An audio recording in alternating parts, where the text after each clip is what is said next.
Israel has rejected that ceasefire plan. Its Prime Minister Benjamin Netanyahu scheduled to address the UN General Assembly this Friday. So with no progress on a ceasefire, where does this leave international efforts to halt the crisis? For more, I'm joined by our international affairs editor, Philip Turle. Hello to you, Philip. How do you explain Israel's position here?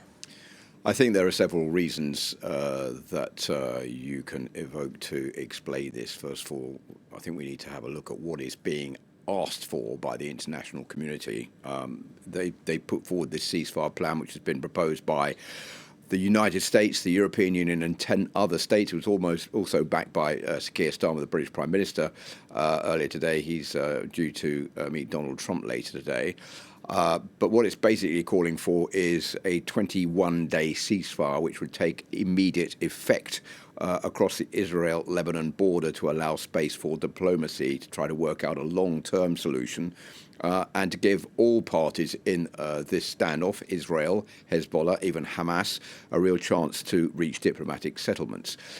Israel had agreed to that, and behind the scenes, even the Israeli Prime Minister said that he would be willing to accept that deal, but he's now backpedaled and said no, Israel is going to carry on fighting. So why is he doing that? I think there are a couple of reasons. First one is that he knows that he's on a winning streak against Hezbollah. When you see the attacks that have happened over the last 10 days or so, with the blowing up of the walkie-talkies and the pagers, which has knocked out Hezbollah's communication system, the killing of several Hezbollah leaders. The Israelis know that they are in an advantageous position. That's why they're keeping up these strikes in the bid to push Hezbollah back even further away from the border. There are reasons to believe that they may even want to push them up as far as the Litani River, which is even further north than the port city of Tyre in Lebanon, which has come under attack as well.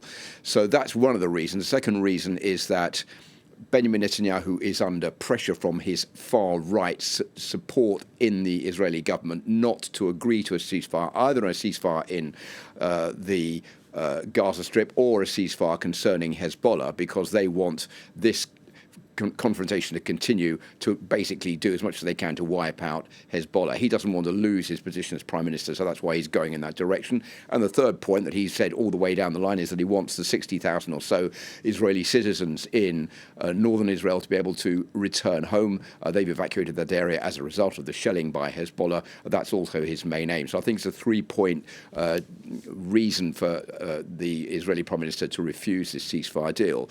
There's a big question about a ground offensive, William. Will it take place? Will it last? And how long? What we're seeing here is the same pattern that we've seen before. We saw it back in 2006. First 4 bombing raids, and then there would be a ground offensive launched afterwards. Then we saw it in the Gaza Strip after the attacks of October last year. First of all, bombing raids, and then an incursion, a ground offensive. Are we seeing the same this time round? This is much more complicated for the Israeli government because it knows that it risks a lot if it goes wrong. And if you look back at the last couple of times in 1982 and 2006, Israel did not come out of it on the winning side. Back in 2006, they sent in artillery. They had to pull them out because there were too many losses amongst Israeli soldiers. So it's a dodgy situation for the Israeli government, but it looks like that is the path that they are continuing to follow for the moment. What about on the other side of the border? What has the reaction been from Hezbollah? Do we know if they would accept a ceasefire? Hezbollah is, I think, reluctant to accept that ceasefire because that would be seen as an admission of weakness. They are remaining defiant, saying they're going to carry on. The question is how much damage has been done to Hezbollah. We know they've had the communications knocked out. Does that mean that they're no longer able to fire missiles? Well, it doesn't really, because they've been carrying on doing that ever since these attacks started, and they're still doing it now, even going as far as trying to send a missile into Tel Aviv. So it looks like Hezbollah is still continuing to be difficult as far as Israel is concerned. What we want to know now is what is the position of Iran, because Iran is, I think, the kingmaker in all this. It's Iran which is providing military support for Hezbollah. It's providing it with money, but Iran doesn't want to get involved in a much wider conflict in the area. So that's why it's using its proxies, be it Hezbollah, be it Hamas, be it the Houthis, to cause problems for Israel. But Iran wants to keep out of it because it doesn't want international retaliation against it, because it wants to keep its nuclear program intact. So all of these are factors that could play into what is going to happen in the long run. I think what the international community doesn't want, and that's why we've seen this growing frustration in Washington about the intransigence of the Israeli leadership, is for all of this to spiral out of control, because then it would be much more difficult to handle.